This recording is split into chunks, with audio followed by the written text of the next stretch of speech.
فساد پیدا کرنے والا ہے۔ آپ دیکھیں تاریخ اٹھائے، تاریخ میں اکثر یہی ہوا ہے، جب بھی فتنہ پیدا ہوا ہے، فتنہ گر ہمیشہ ہمارا لباس پہن کر آیا ہے۔ کیوں؟ اس لیے کہ اگر وہ اپنے اصل لباس میں آ جائے تو اس کی پہچان نہیں ہوگی، وہ پکڑا جائے گا۔ لباس پہن کر آیا ہے، حتیٰ کہ یہ شیطان کا حربہ تھا۔ شیطان نے جب ابراہیم کو بہکانا چاہا تو امامہ لگا کر آیا تھا، کبا پہن کر آیا تھا، لبا لگا کر آیا تھا۔ کیوں؟ تاکہ پہچانا نہ جاؤں۔ تو یہ آج کے اخباری انہی لوگوں میں سے ہے جو ہمارے درمیان فتنہ پیدا کرتے ہیں تاکہ دین کو منتشر کر سکے، اور ان کو خبر نہیں ہے جس دین کا ذمہ دار پردے میں ہو اسے کوئی مٹا نہیں سکتا، اسے کوئی مٹا نہیں سکتا۔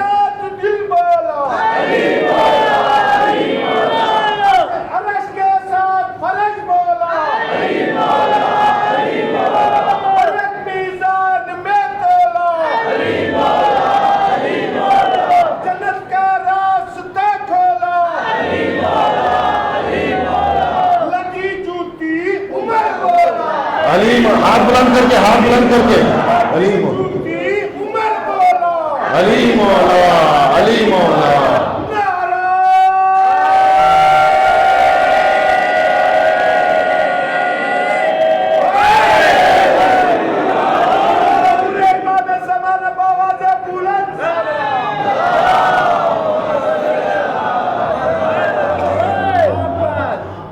امریکہ سے باقاعدہ ایک سیاست چلی گئی ہے، واللہ یقین مانے آپ لوگ یہاں رہتے ہیں، میں نجف میں رہتا ہوں، میں نجف میں ہونے کے بعد ہر چیز دیکھتا ہوں، کیونکہ اگر ہر چیز نہ دیکھے تو پھر خبر کیسے ہوگی۔ یہ ایک سیاست ہے امریکہ سے نکالی گئی۔ کیوں؟ کیونکہ امریکہ کو دکھ رہا تھا ایک مذہب تشیع ایسا مذہب ہے جسے کوئی توڑ نہیں سکتا، جسے کوئی توڑ نہیں سکتا۔ اب اس نے پہلے کوشش یہ کی کہ اپنی طرف سے کچھ نمائندے بھیجے، لیکن وہ کامیاب نہ ہو سکے۔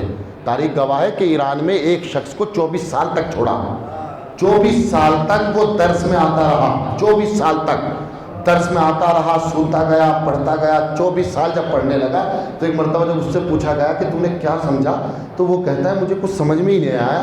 یہ جب گفتگو کرتے ہیں تو لوٹے سے شروع کرتے ہیں، پانی پہ ختم کر دیتے ہیں، مجھے کچھ پتہ ہی نہیں چلا۔ کیوں؟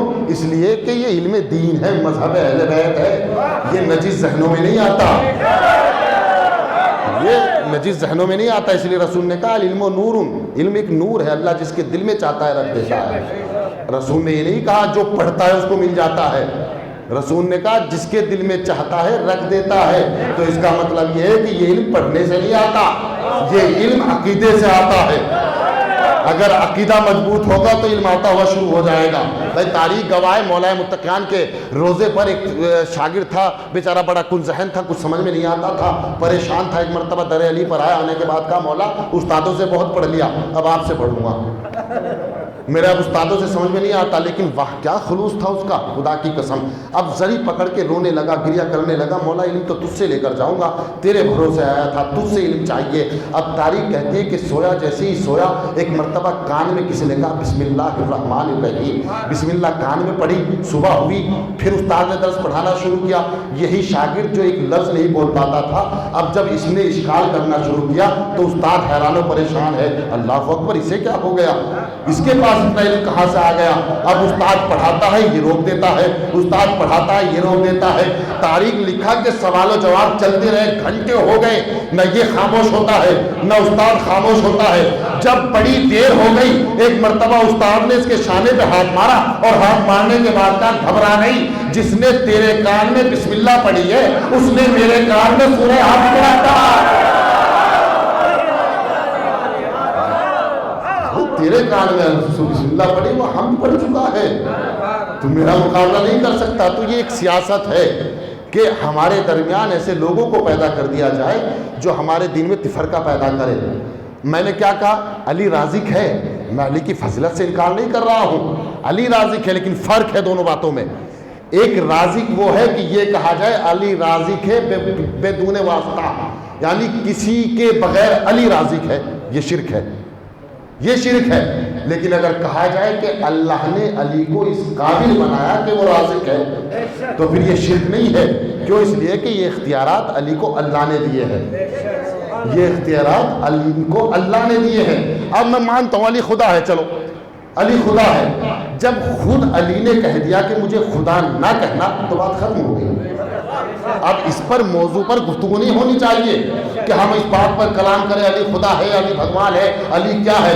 ہمیں نہیں پتا، ہمیں اتنا پتا ہے علی نے کہا نزلونی ان حدود الربوبیہ ورفعوا حدود البشریہ، خبردار نہ مجھے اتنا بلند اٹھا دینا کہ تم مجھے خدا کہنے لگو، نہ مجھے اتنا گرا دینا کہ تم مجھے اپنے جیسا سمجھ بیٹھو۔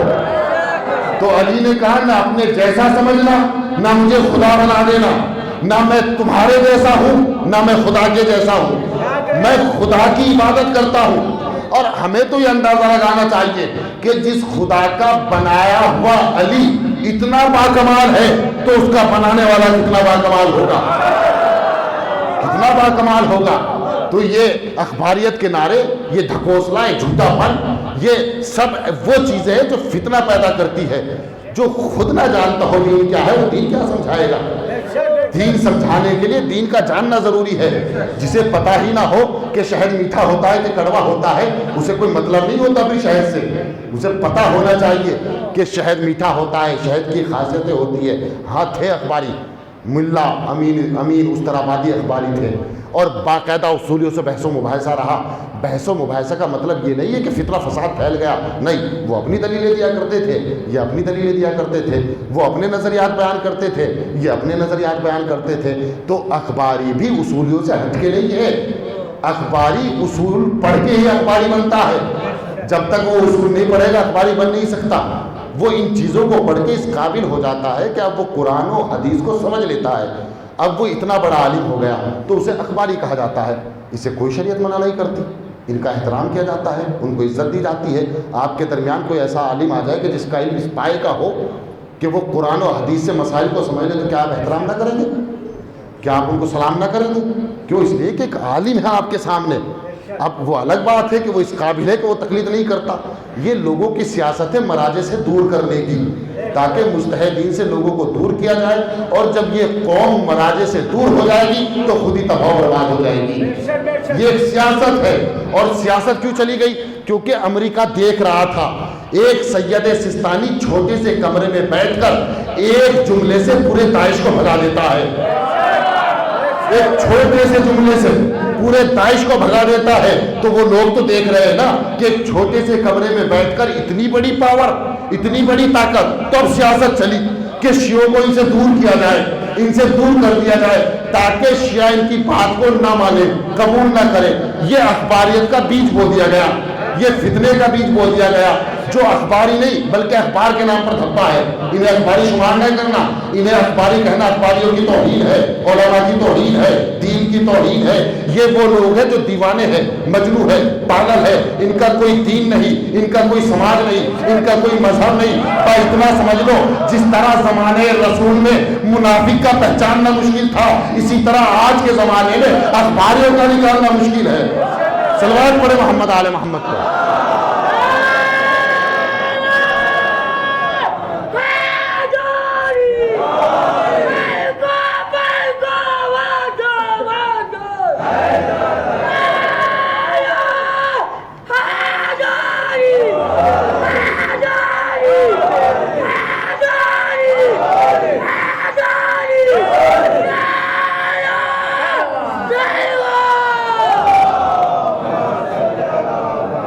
میں پوری تاریخ سناتا آپ لوگوں کو اخباریت کی، لیکن دامن وقت میں گنجائش نہیں ہے۔ میں اپنے ایک ایک حرف کا ضامن ہوں۔ اگر کسی کو کوئی اشکال ہے تو میں کمرے میں موجود اور رات میں سوتا نہیں ہوں، میں آ سکتے ہیں میرے پاس۔ میں پوری تاریخ بتانے کے لیے تیار ہوں کہ کہاں سے کیا شروع ہوا، کون سی صدی سے کون سا عالم آیا، کس صدی میں کس عالم نے آ کر کیا کیا، کہاں سے اجتہاد ہوا، کہاں سے قیاس ہوا۔ میں تمام تاریخ سنانے کے لیے تیار ہوں، اور تمام تاریخ کتاب میں دکھانے کے لیے بھی تیار ہوں، اور جتنے اخباری علماء گزرے سب کے نام بتانے کے لیے تیار ہوں، اور ان کے ساتھ جو مناظرے ہوئے وہ بھی پڑھنے کے لیے تیار ہوں۔ لیکن دامن وقت میں گنجائش نہیں ہے۔ المختصر یہ ہے کہ میری گزارش یہ ہے کہ یہاں کے سیدھے سادے لوگ اس طرح کے دیوانوں کی باتوں میں نہ آئیں، وہ اپنے دین کو محفوظ رکھے، علماء سے متصف رہے۔ اگر علماء کے ساتھ رہو گے تو کبھی خطا نہیں پاؤ گے۔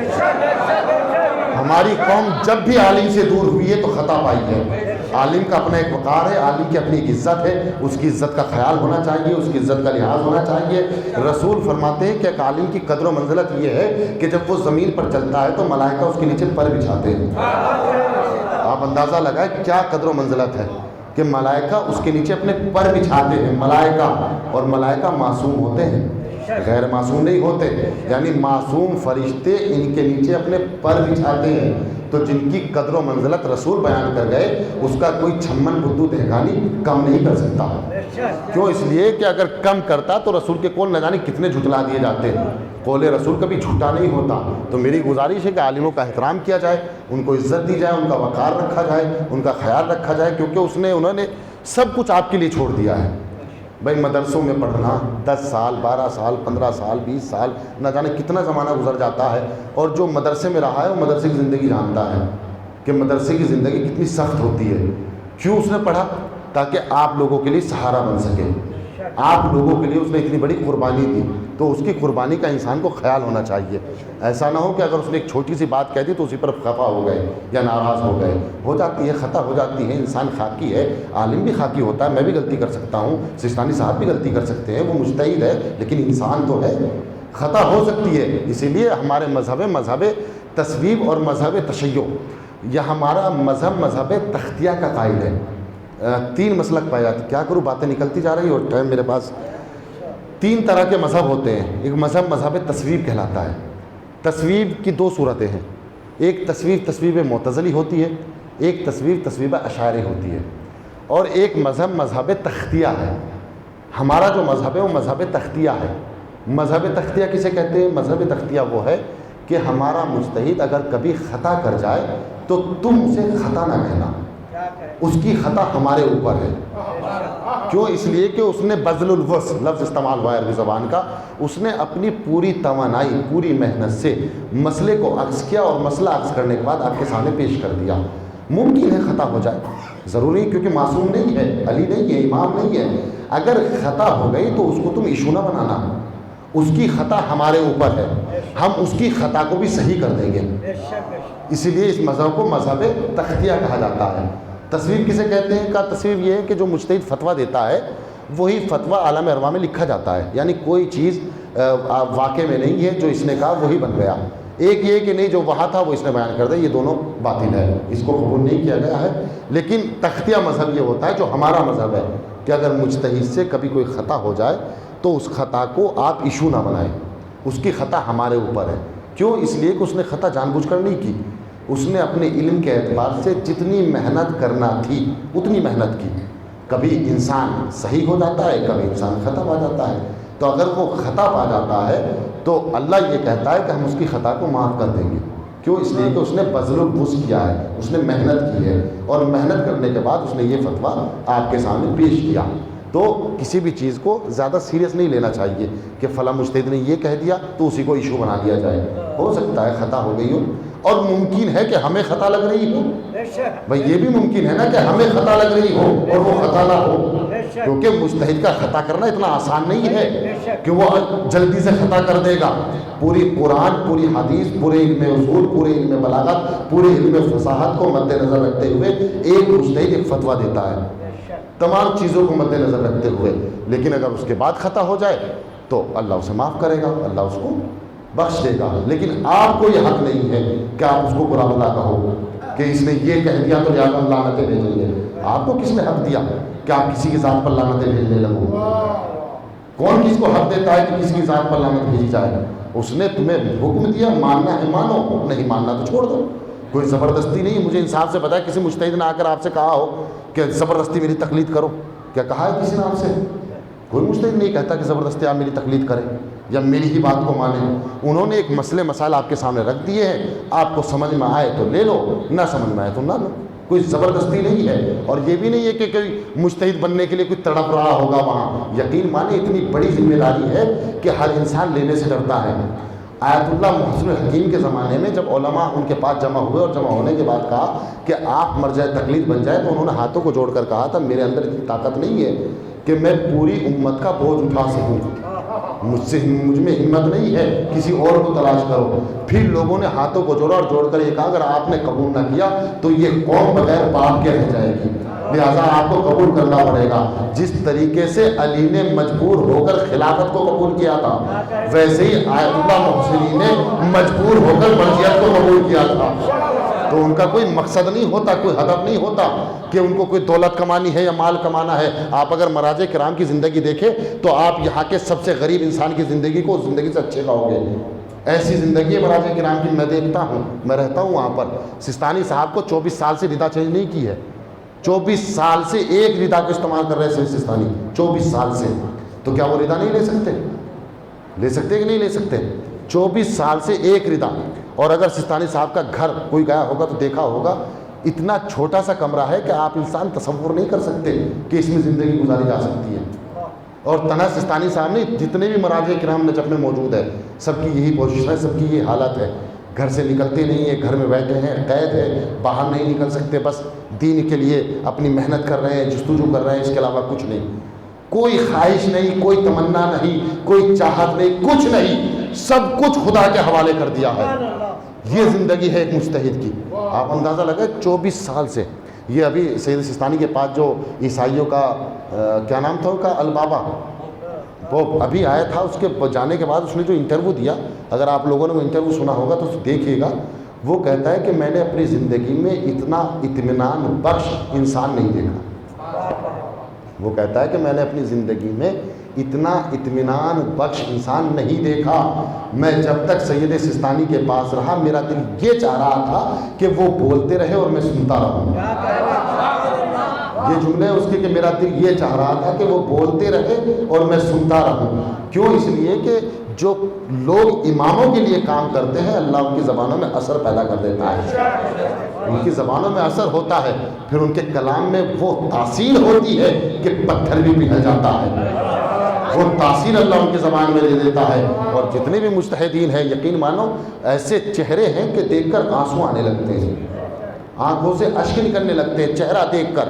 کیوں؟ اس لیے کہ انہیں دیکھ کے امام یاد آتا ہے، اور جنہیں دیکھ کر امام یاد آتا ہو ان کی زندگی کیا ہوگی آپ ذرا اندازہ لگائیں۔ انہیں دیکھ کر امام یاد آتا ہے کہ جب ہمارا مجتہد ایسا ہے تو ہمارا امام کیسا ہوگا، ہمارا امام کیسا ہوگا، کیونکہ نائب منیب کی طرح ہوتا ہے۔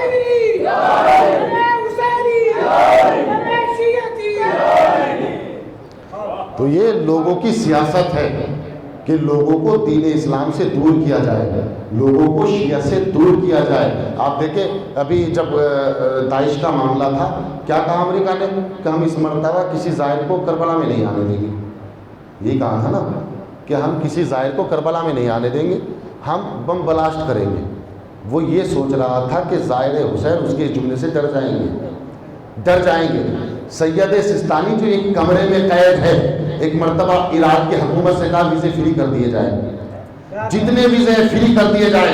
میں بھی دیکھتا ہوں کون زائر حسین کو روکتا ہے۔ تاریخ نے لکھا کہ جتنے زائر حسین اس سال کربلا آئے اس سے پہلے کبھی نہ آئے، کبھی نہ آئے۔ کیوں؟ اس لیے کہ سید سستانی نے ایک آواز بلند کی کہ میری گزارش ہے دنیا بھر کے شیعوں سے کہ وہ کربلا زیارت کے لیے آئے، تو اتنے لوگ آئے کہ شمار نہ کیا جا سکا۔ امریکہ حیران و پریشان تھا کہ ایک سستانی نے آواز دی تو عالم یہ ہے، تو جب غلام کے بلانے پر اتنے آ گئے تو جب امام بلائے لگا۔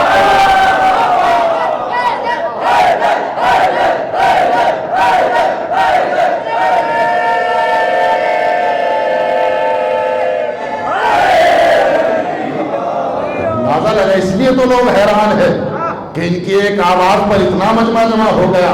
تو جب غلاموں کا یہ عالم ہے تو امام کا کیا عالم ہوگا؟ جب وہ بلائے گا تو کیا عالم ہوگا؟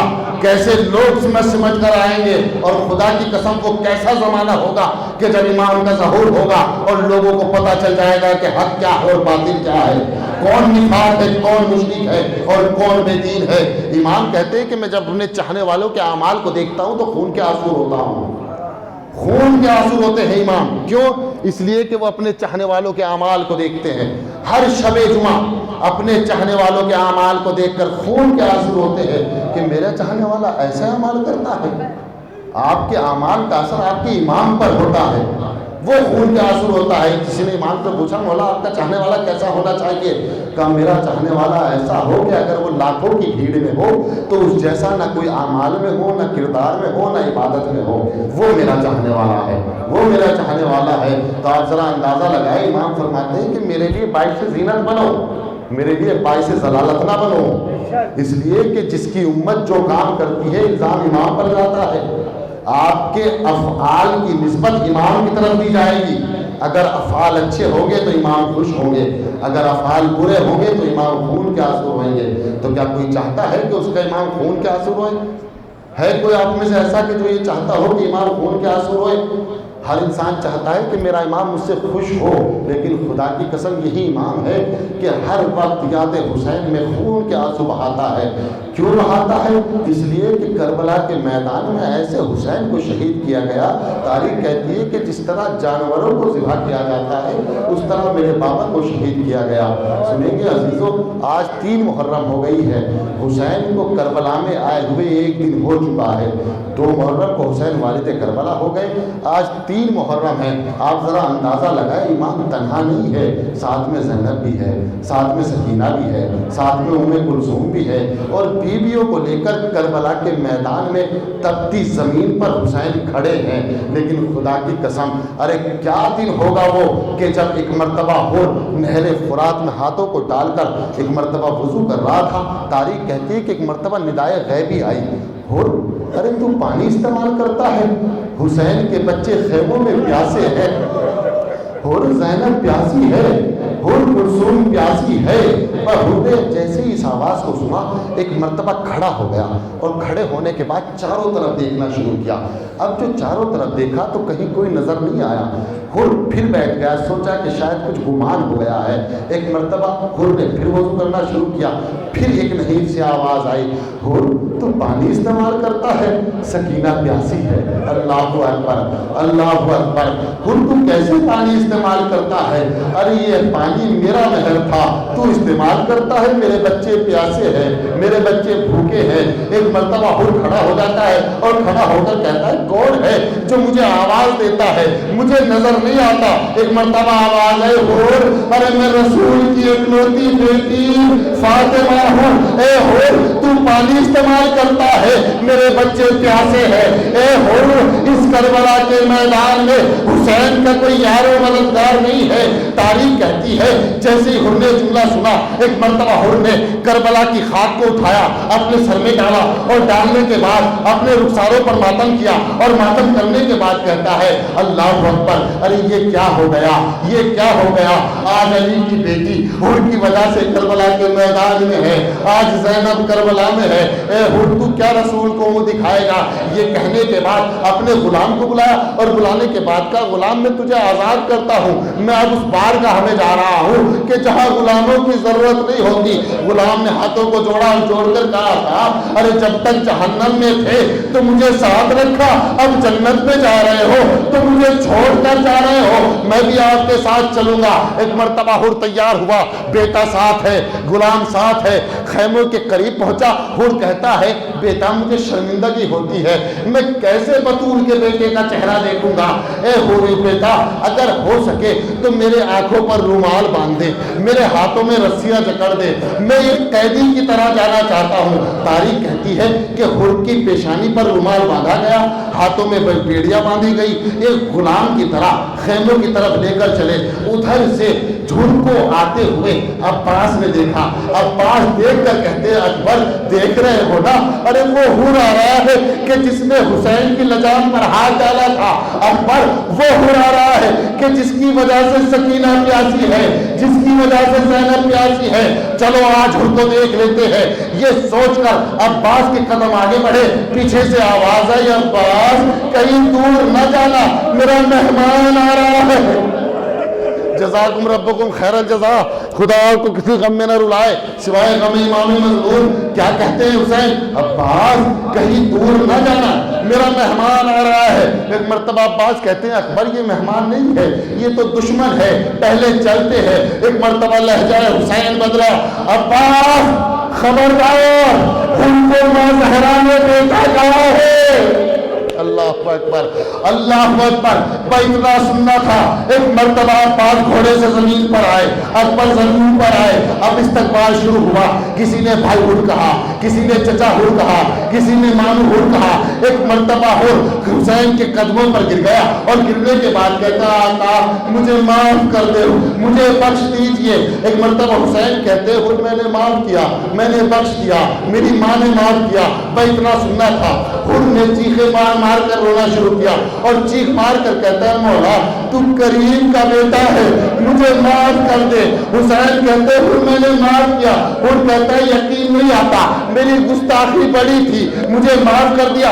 تاریخ نے عجیب جملہ لکھا عزیزوں، اسی اسنا میں ایک خیمے کا پردہ ہٹا، اس خیمے کے پردے سے دو چھوٹے چھوٹے بچے نمودار ہوئے۔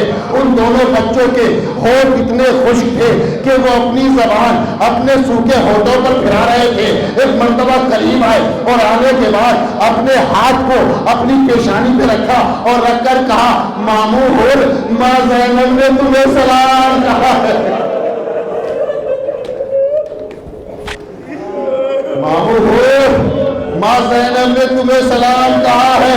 ایک مرتبہ حسین نے ہر کو اٹھایا اور اب تو راضی ہے نا، اب تو زہرا کی بیٹیا تمہیں سلام کرتی ہے۔ ہر کہتا ہے خدا کی قسم میں مر جاتا، مجھے موت آ جاتی اگر میں وہ منظر نہ دیکھتا کہ جب کربلا کے میدان میں میرا جوان کڑیل جوان ایڑیا رگڑ رہا تھا۔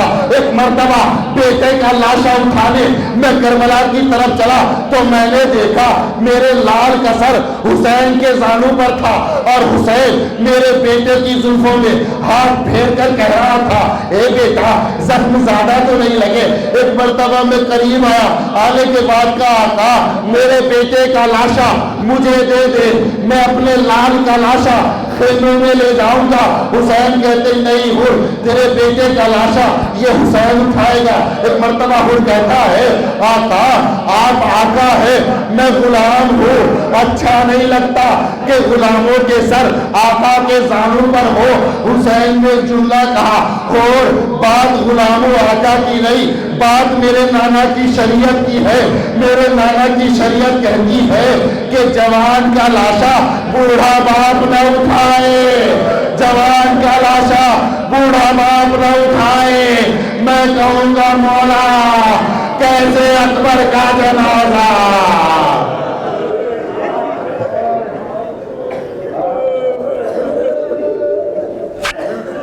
انا للہ و انا الیہ راجعون۔ رضا بقضاء تسلیم الامر۔ الہی تیرے واسطہ محمد آل محمد کا ہمارے اس مختصر سے عمل کو قبول فرما۔ الہی تیرے واسطہ محمد آل محمد کا ہم میں جو مقروض ان کے قرض کو عطا فرما۔ الہی تیرے واسطہ محمد آل محمد کا حافظ صاحب کا بیٹا شدید بیمار ہے، پالنے والے بیمار کربلا کے صدقے اس بچے کو شفائے کامل و عاجل عطا فرما۔ الہی تیرے واسطہ محمد آل محمد کا زمانہ پورا شوب ہے، امام کے ظہور میں تعجیل فرما، ہم کو ان کا آوان سال میں شمار فرما۔ ربنا تقبل منا انک انت السمیع العلیم۔